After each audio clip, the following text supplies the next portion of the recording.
Hi, everyone. This is Zoe.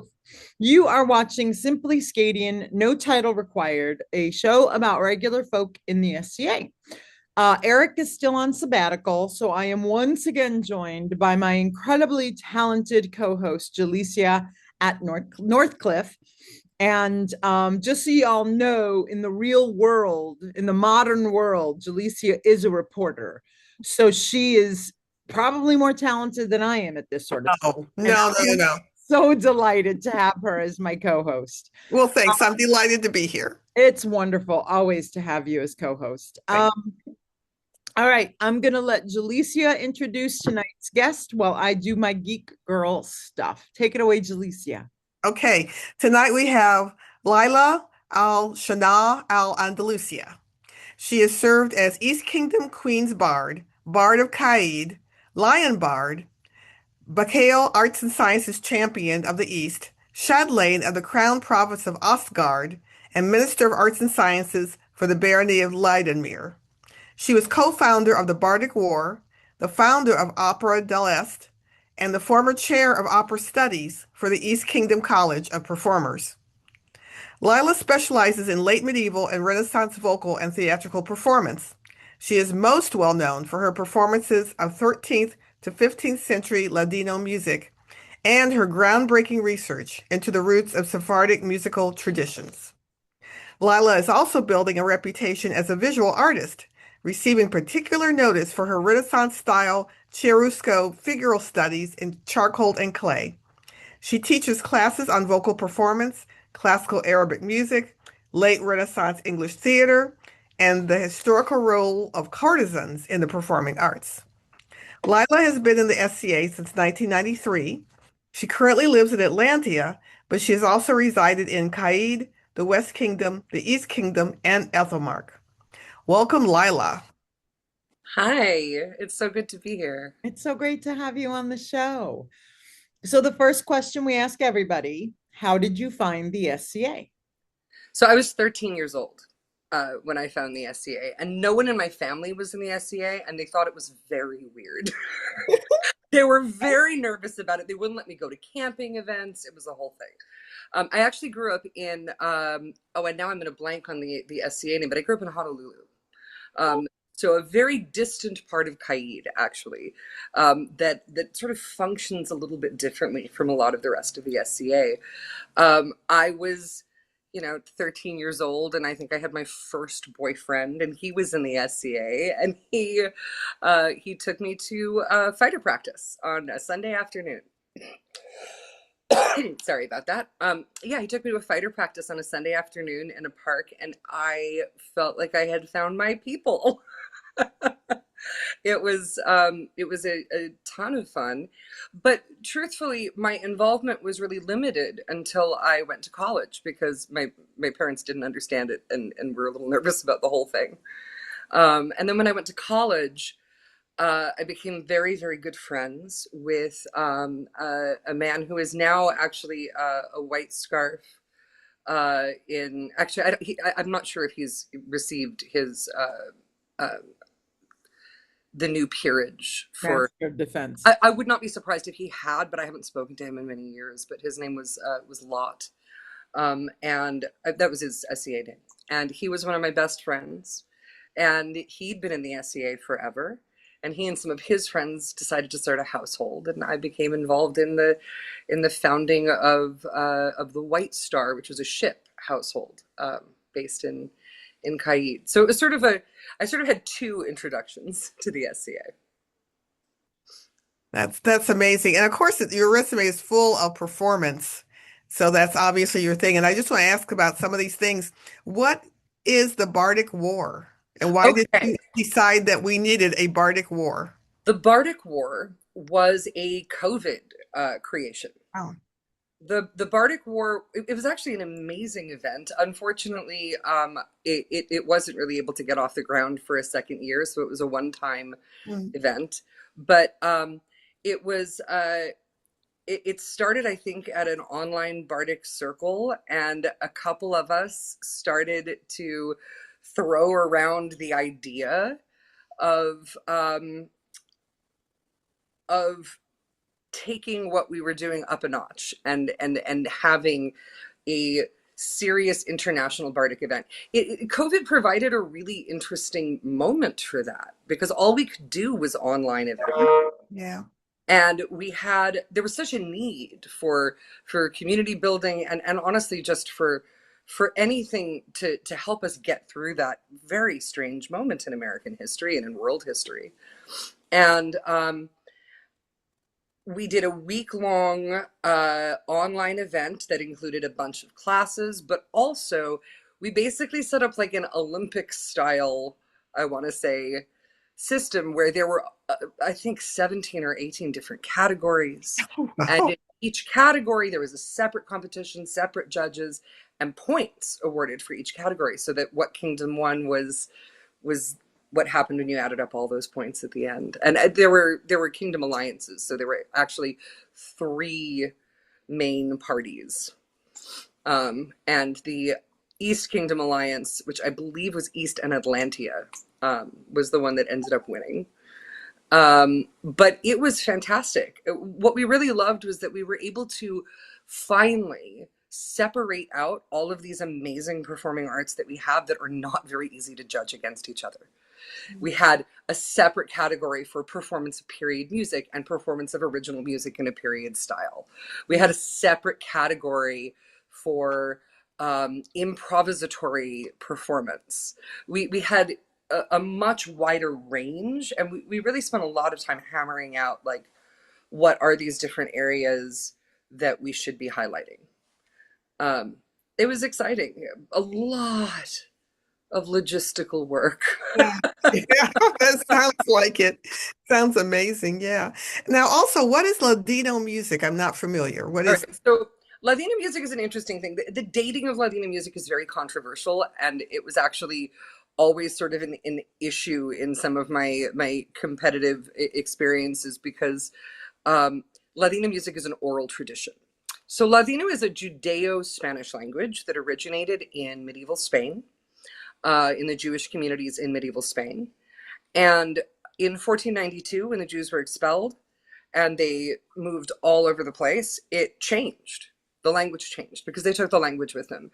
After that, there ended up being 2 forms of Ladino, one of which is the North African form, which is called Hecatia, and the other is the Ottoman form, which is called Judesmo. I speak Judesmo. I studied it at the Oxford School of Rare Jewish Languages, which is a fantastic program.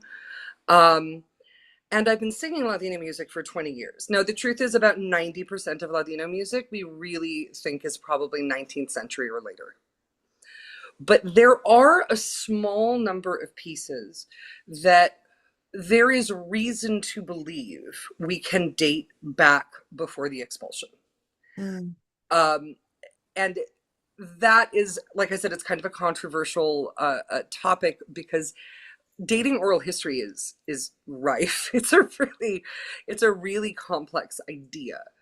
And in the time since I first started doing all of that research, I think my views about it have shifted, and I think maybe even less than I originally thought is actually that old. But I do still think that there's a few pieces that we can definitively date back. It is part of the larger category that you would call Sephardi music, which is Spanish Jewish music. But Sephardi music is basically split into 2 categories. One of them is synagogue music, which is virtually all in Hebrew. And the other category is Ladino song, which was mostly a women's tradition that was passed down from mother to daughter. Over the generations. We do know that some of the lyrics for some of the songs that we have, we can definitively date back. But dating back the music is trickier. Right. So have you always been a singer? Because that's what you're most known for. Yeah, absolutely. In the mundane world, I am also a singer. I am a Jewish cantor. I'm an opera singer and a musical theater singer. And I currently also my nice Jewish girl persona is a little bit. There's a fascinating twist in that I actually work at the Catholic Church that is the mother church of the Archdiocese of Washington. Okay. I sing at this amazing, beautiful, beautiful Catholic church in DC, and I sing Spanish music as well as English music because I sing for the Spanish Mass. And actually, I'm introducing some Sephardi music into uh, our musical oeuvre, which is really quite a lot of fun. But yeah, singing has been a central part of my life always. My mother is a singer-songwriter. My father is a recording engineer and producer and one of the best jazz pianists I think alive today. And I recorded for the first time when I was 3 years old. Uh, and I was an in-house studio musician by the time I was 12. So for me, yeah, music has always been central to my life. Singing has always been central to my life. Writing music has always been central. It's been a through line for sure. Yeah. So with Sephardic music, did you come to it in your mundane world and you took it into the SCA, or was it the other way around? Yeah, actually, my mother and I did a Jewish album when I was 18 years old, and we decided that we wanted to hit a range of the diaspora in our recording, and we chose one Ladino song to do, and it was actually when I first discovered Ladino music, um, and it was just so cool. It was just some of the coolest music I'd ever done, and I didn't initially bring it into the SCA. But I was very good friends with a man who was at the time he was Snorri, but now he is Sir Helgi of Caid. I don't remember what his last name in the SCA is, but he was um, one of those super well-rounded knights, and he was shortly to be a knight at the time, who could have easily been a he could have easily gone the route of arts and sciences. He was extremely he was a guy who would show up at an event, and he did this once. He showed up at an event and his household asked for butter, and he had not brought butter. He had instead brought a butter churner, and he Oh, taught everyone how to churn butter. He was that guy, and I was really struggling to find my music in the SCA. Um, because my voice was not very well suited to the majority of what I was seeing. It was a huge problem for me. I was like, I have this. I'm not just an opera singer. I'm what's called a dramatic mezzo. If you know your opera, I sing Verdi and Wagner. Um, so that kind of like huge powerhouse voice is not well represented in medieval and Renaissance musical literature. We see a tiny bit of it if we push up to like the 1650 deadline, and then we can work into the very origins of opera. yeah. Then we start to get some of that. Monteverdi in particular did write for dramatic voices, and I can sing the castrati roles from that era, which are written for bigger mezzo voices. But um, but outside of that, which is in a borderline area because it's in that 1600, like the very first opera was produced in 1594. So there's very little that's available before the 1600 cutoff.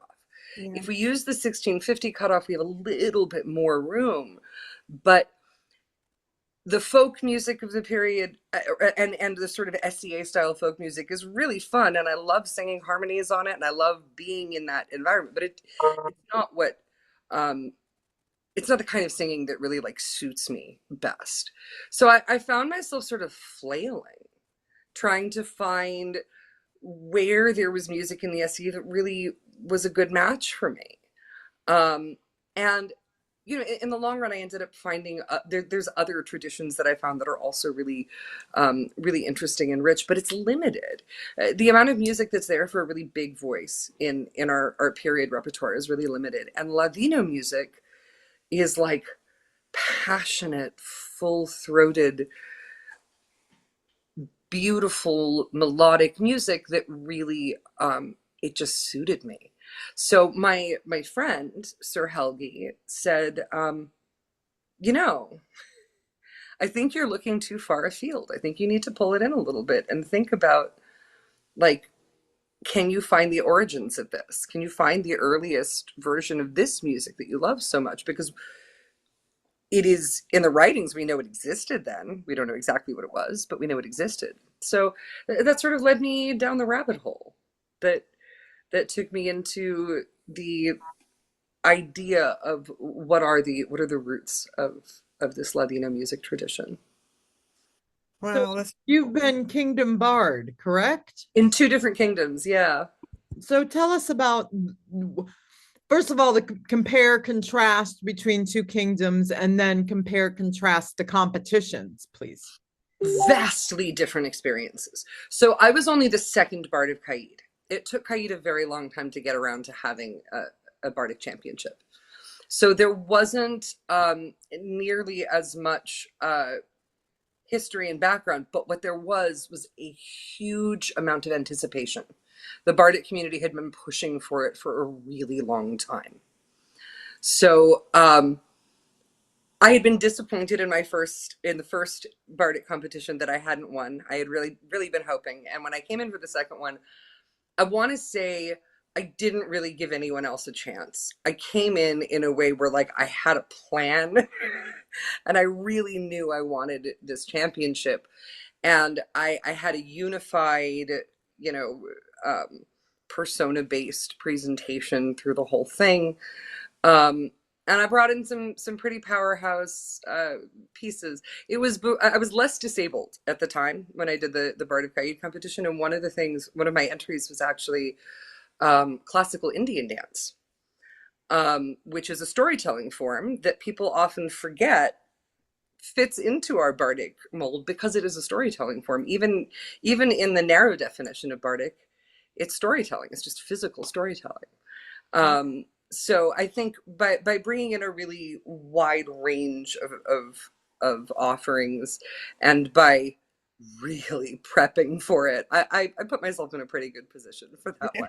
could you just go back and tell us what did you have to do? It sounds like you had to do several different songs, Yeah, several different. many rounds. God, it was a long time ago. It was about 17 years ago. So give me a second, Yeah. see if I can remember it. There was one thing had to be a period piece with documentation. I think there was one thing that was just like a favorite piece or something like that.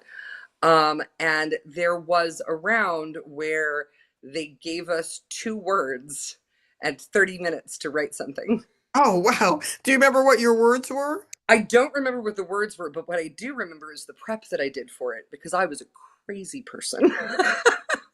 At the time, what I actually did was I prepped about 6 different. I trained myself on about 6 different forms of period Indian poetry, Oh, so that when I got the topic, I figured out which one sort of suited the topic, and then I wrote a Urdu style poem in a specific period mold. And I had like pre-made documentation for the improv round. When I say I didn't really give people another chance, that's sort of what I mean. I sort of reinvented what it was going to look like by doing that. But I had documentation ready for my improv round. So that was it. well, It was fun. It was interesting. I think the competition was really good, but the Bardic tradition in Caid had not been nurtured as much as it had been in the East. The competition in the East is, I think, probably one of the most intense Bardic competitions anywhere. There were a lot of really amazing performers. It's always, I mean, I've been to a number of them now, and it's always a pretty fantastic competition. And for that one, I mean, I think it was sort of similar, except we didn't have to write something.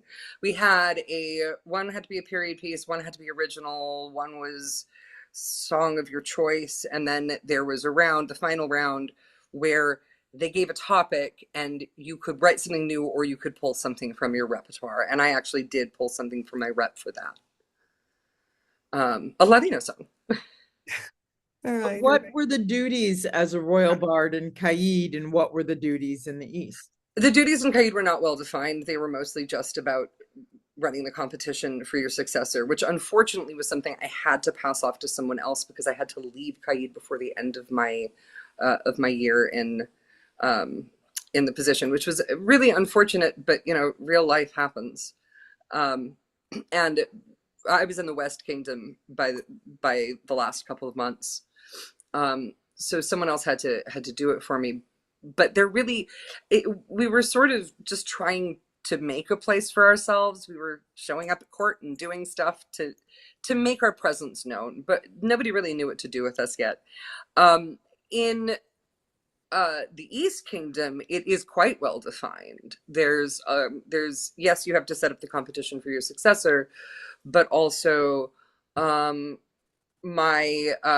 there's two in the East. There's the King's Bard and the Queen's Bard, and I was really blessed to have an amazing King's Bard to work with, Margreta.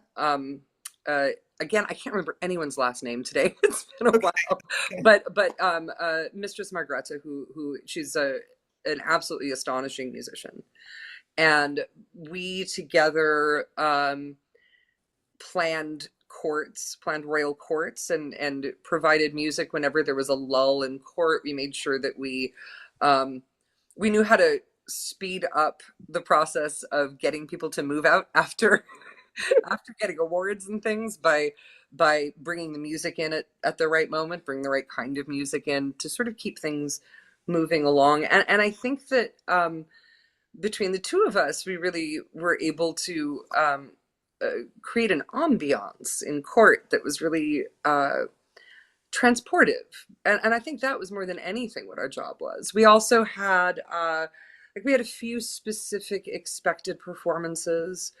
And while I was the Queen's Bard, I can't remember if this was a duty of the Queen's Bard or if it was a separate thing, but I did represent the East Kingdom in the Gulf Wars Arts and Sciences competition, which was one of the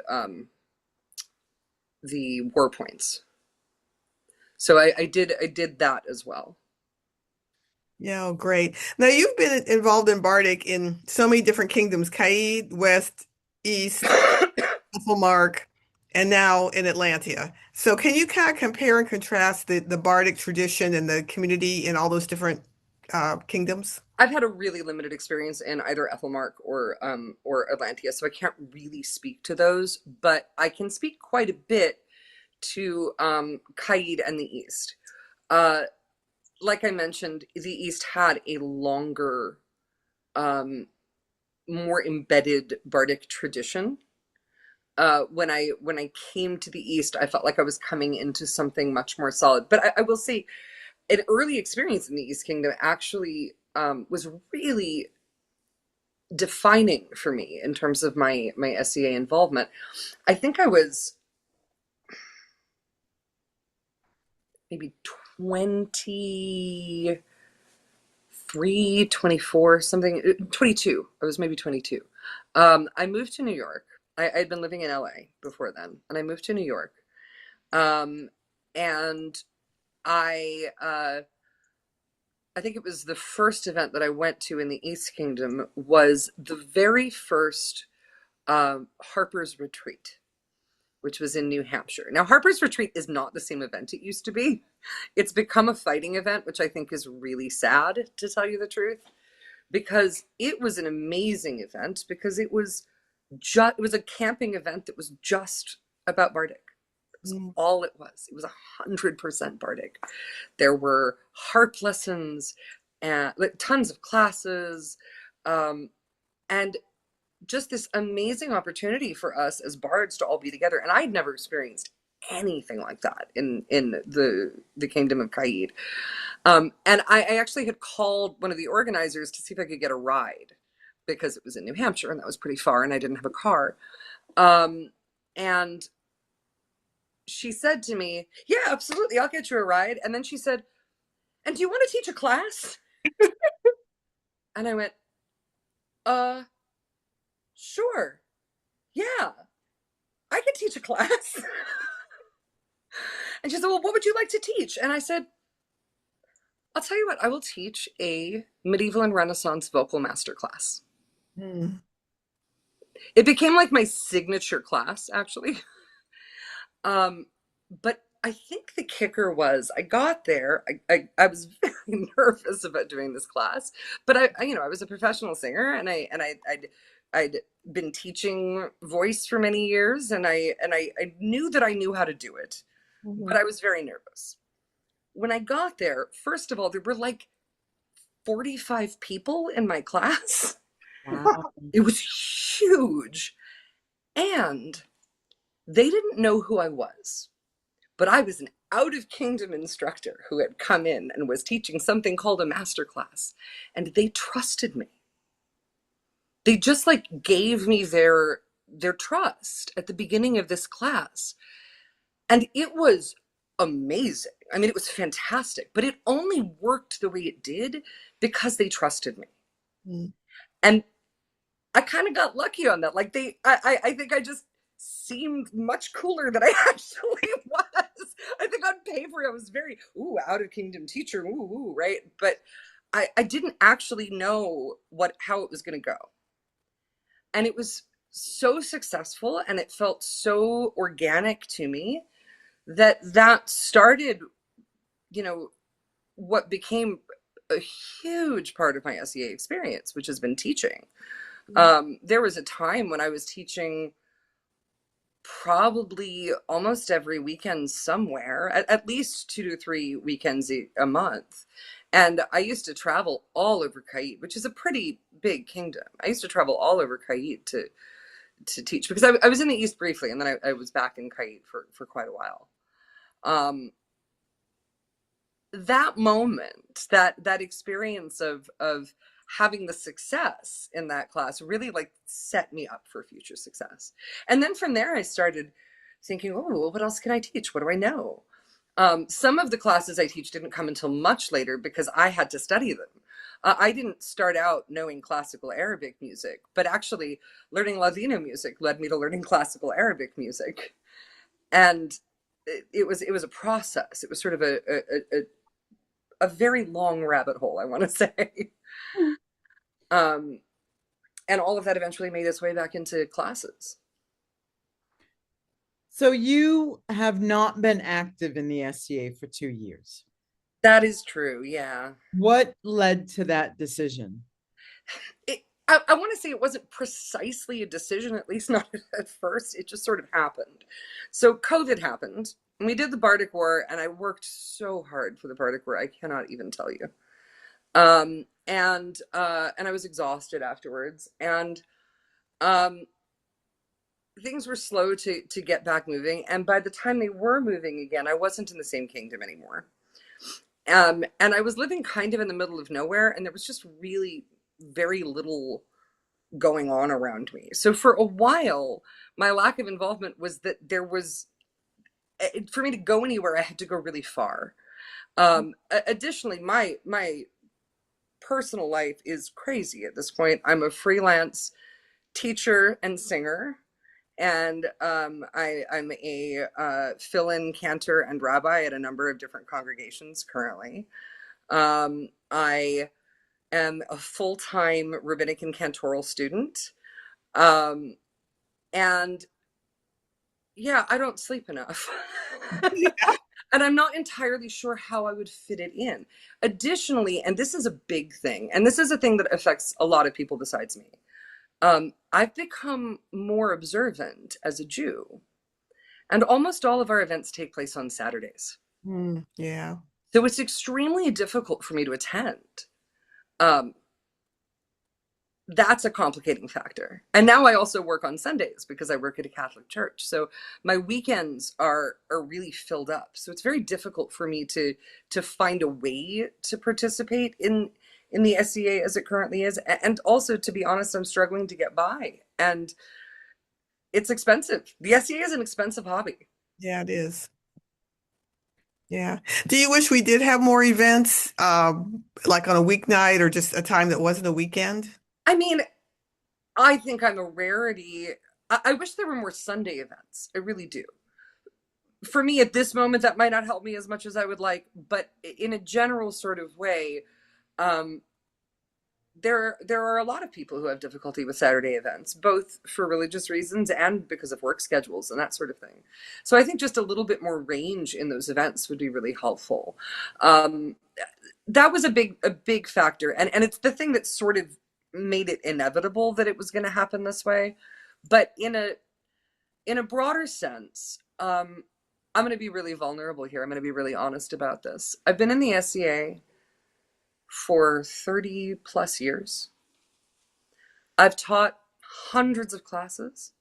You listed maybe thousands. You listed the things, the positions I've served. I have an AOA level award. That is it.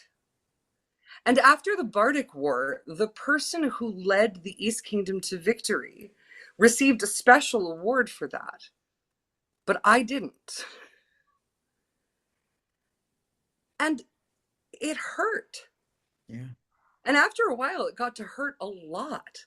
It got to feel like I was being very deliberately snubbed. And I know that there are some people who disagreed with some of my conclusions about Ladino music, and that's legitimate, but that's not, no one talked to me about it.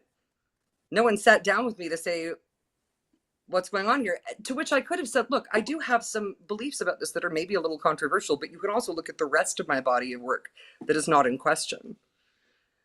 But that feeling of being repeatedly snubbed got to me.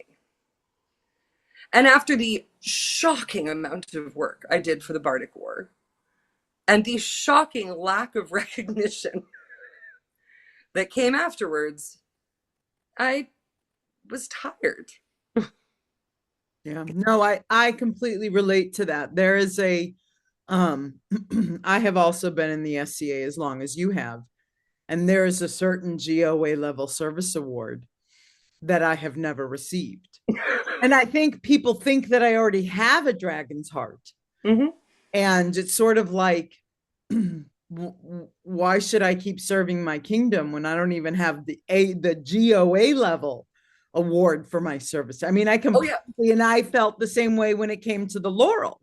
And I never received. You've read Zoph's rules. Have you read Zoph's rules? I have.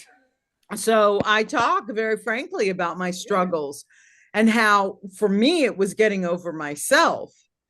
But now, when you see those things from my point of, like, now as a Laurel, I go out of my way to find the U's in the SCA to support and encourage, because that's my job as Laurel. Instead of, sitting there, the biggest problem I have as a Laurel is the popular kids get it first. Oh, yeah.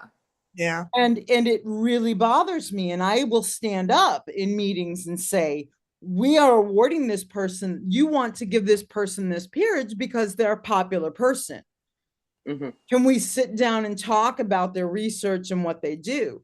But the fact that you have never even gotten a launch for your work from the East Kingdom is disgusting. And if you were in the East Kingdom, I would be calling up their majesties and having words. But you don't live anymore. I agree, Laila. I'm going to say on behalf of, I think, everyone who's watching, that is just a travesty. And I'm so sorry that that's happened to you. It's really terrible. And it's disheartening. It is. It's super disheartening. And then people get on your case when you say anything about it. They're like, well, you're not supposed to do it for awards. And I'm like, maybe. But people still treat me like a newbie because of what it said. It's silly. There's a lot of great things about the way the award system works in the SCA, but there's also a lot of things that could really do with some rethinking. Right. I'm not a fan of the secret conversations. Yeah. Especially because we're like a society full of autistic people and people with ADD. We're a super neurodivergent society. And it is an extraordinary psychological strain to know that people are talking about you and not to know what they're saying. Absolutely. In my opinion, we should let everybody know who's on the watch list and give them a chance to defend themselves. Just like you would when you have your thesis, right? Right. Like, Right. I have a master's degree. I've been through this process in the academic world. It's nowhere near as opaque in the academic world. Yeah, yeah. Lila, do you think the fact that you are a professional changes some people's mind or makes people look at 100%. okay? From the very, very beginning, it has been a major barrier for me. I've had people who didn't view what I did in the SCA as though it counted because I also do it in the real world. For sure. Well, preach. I was a professional actress. Mm-hmm. So, I had the audacity to create a theater troupe as a professional actress. Well, I got pregnant. I was a single mom. I wanted to get my theater geek on, so I started a theater. Right. But I was a professional before I got pregnant. And I was so looked down on because, well, you're professionally trained and you got paid to do this. So how dare you do theater in the SCA? I was a nobody. It was like I was taking things away from other people by doing it. Shit, yes. Wow. Yes. Yeah. And that was definitely, it was a problem I hit in multiple places, for sure. And I mean, look, I've experienced some pretty hardcore bullying from people who should know better. The worst thing I ever experienced, and I will not name names, but the worst thing I ever experienced was with a Laurel couple in the East Kingdom who just had it out for me. The first time that I had an issue with them was when I was 23, when I was there that first round, and I didn't know what their problem with me was. They never would speak up with me about what it was, but I went to an event, I performed, they performed. Afterwards, they sent out on an open list. They flamed me on an open list and said, I was at the time, my persona has changed over the years, but at the time I was having a persona that was a Jew who was living with Romani and traveling, which was a pretty common occurrence. And I was actually basing it on an ancestor. And they flamed me and said, you don't have to have a persona that's from 15 different cultures. That's an unrealistic, ridiculous, blah, blah, blah. You could just pick one. And I wrote back on the list and I said, I did pick one culture. It just happens to be nomadic. Please do your research before you flame someone on an open list. I ended up leaving the East Kingdom. I was only there for a very brief period that time. And then when I came back in 2016, so this is 12 years later, the first thing I went to, it wasn't even a real event. The first thing before that event that I went to, oh no, I'm sorry, different year. Anyway, the first thing I went to when I came back the second time around was a Ostgard like picnic that happened right after Penzek. And I was having a great time. Everybody was great to me. And this one lady was being super rude to me, but without any clarity as to why. And I finally, like, we were in a circle and I just looked at her and I said, do you have a problem with me? Am I misreading this, or is there an issue here? If there's a problem, like, please tell me what it is. And then she, I don't remember exactly what her words were, but it was something like, yeah, I do have a problem with you. And then she refused to tell me what it was. And eventually she ended up being asked to leave because of how horrible she was being. Like, she made me cry. It was so inappropriate. And I eventually found out what her problem with me was. And Zoe, you are going to appreciate this. The problem was, she said that 12 years earlier, when I was a kid, like literally a kid, right, that she felt that I had stepped all over a bunch of people and made them feel some kind of way because I was too enthusiastic. I had a great idea. I was so amazed at how much talent there was in the East Kingdom when I went there the first time. I was like, oh, we could do like a real show. I wanted to do a Christopher Marlowe. I wanted to do Dido, Queen of Carthage, which is like my favorite Renaissance theater. I was like, we have the people here to do this. Wouldn't it be cool if we did this? Well, apparently that That was what she was mad at me for. She was mad because you had a good idea. Was it something maybe that she had tried herself to do and didn't get anywhere, or? I still don't understand it. To Yeah. this day, I don't get it.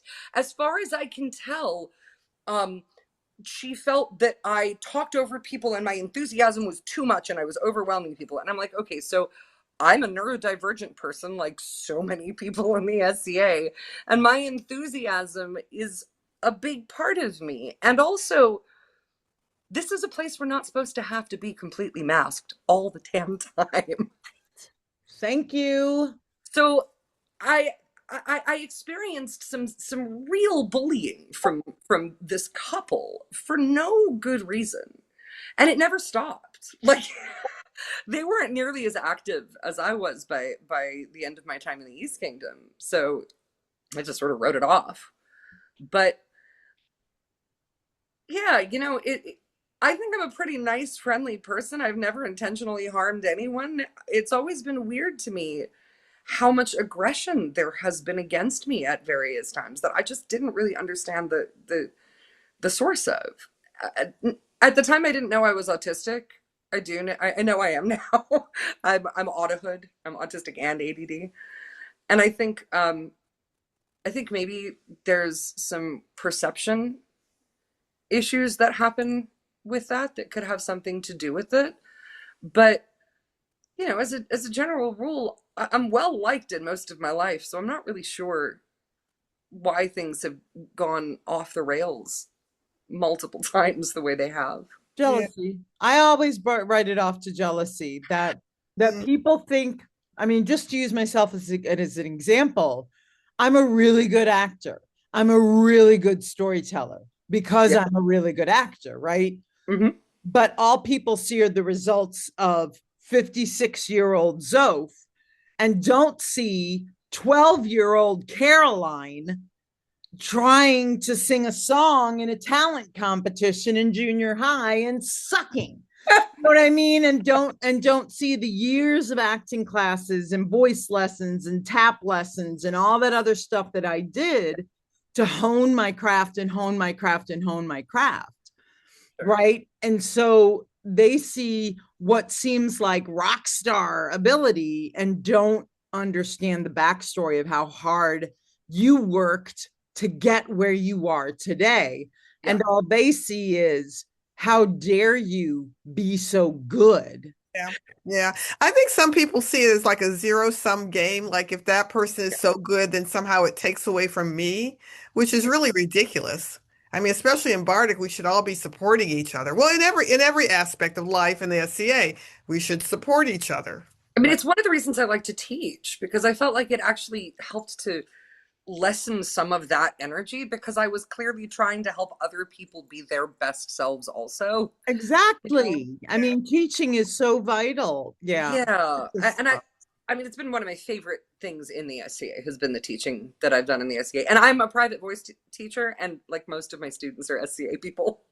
Yeah. Um, Yeah. Well, Lila, we're so sorry this has happened to you, but you seem to have a really good attitude. I mean, a lot of people would be really angry and bitter and sad, and you're able to kind of laugh at this ridiculousness. How did it take you a while to get to this point where you're able to laugh about it, or well, that's a little bit just kind of who I am. I mean, I get told a lot that even when I'm in really dire circumstances, that people still experience joy with me. I think it's just something kind of central to who I am, sort of a core element of me because even when I'm going through really, really hard times, and believe me when I say I am going through some really hard times right now, that I just maintain kind of a hopeful outlook and I try to hang on to the things that guide me through.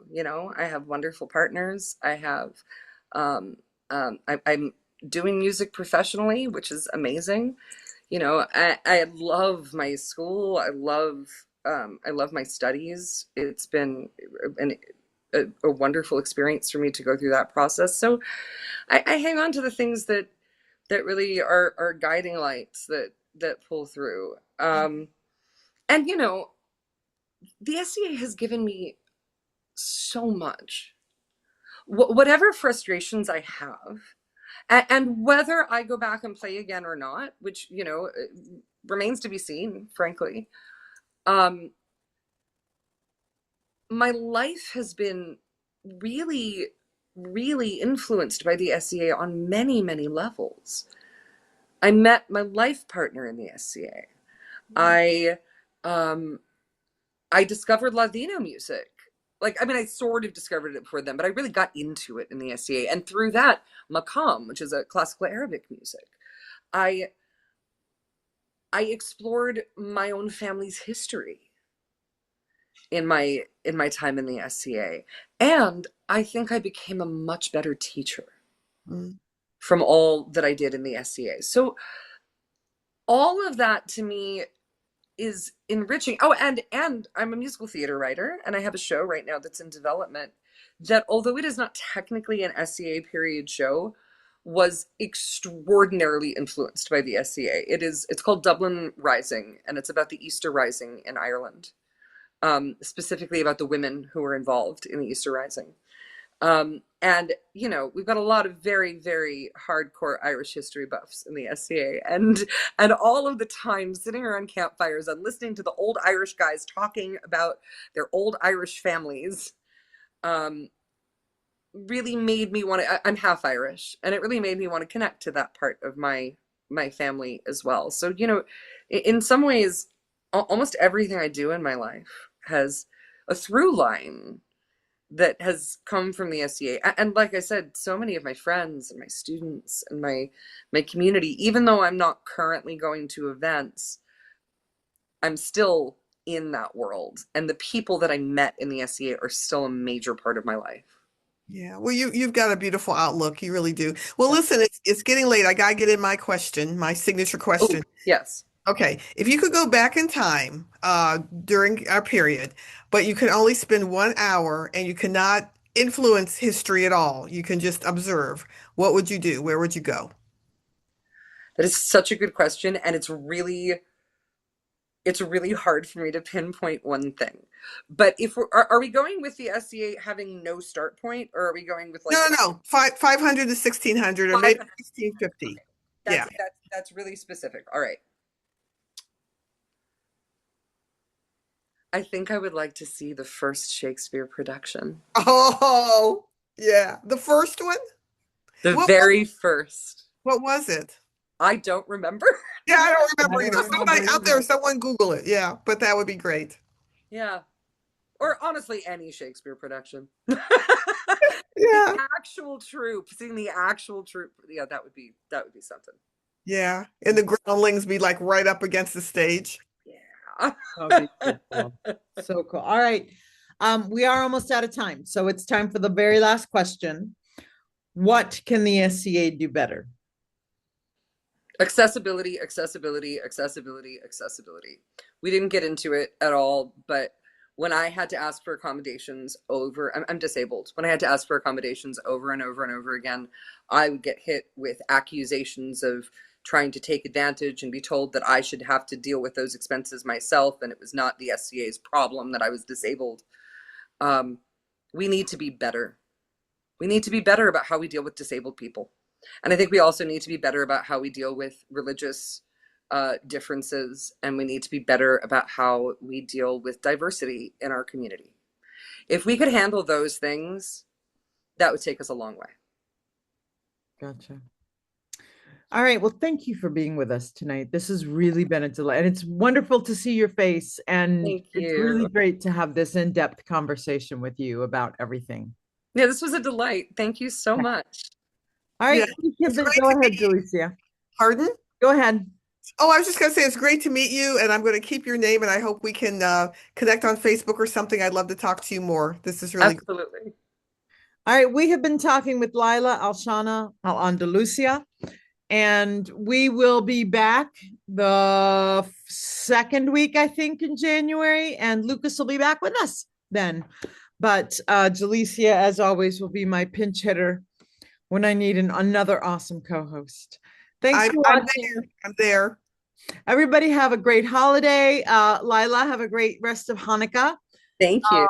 And we will see everybody in the new year. Amazing.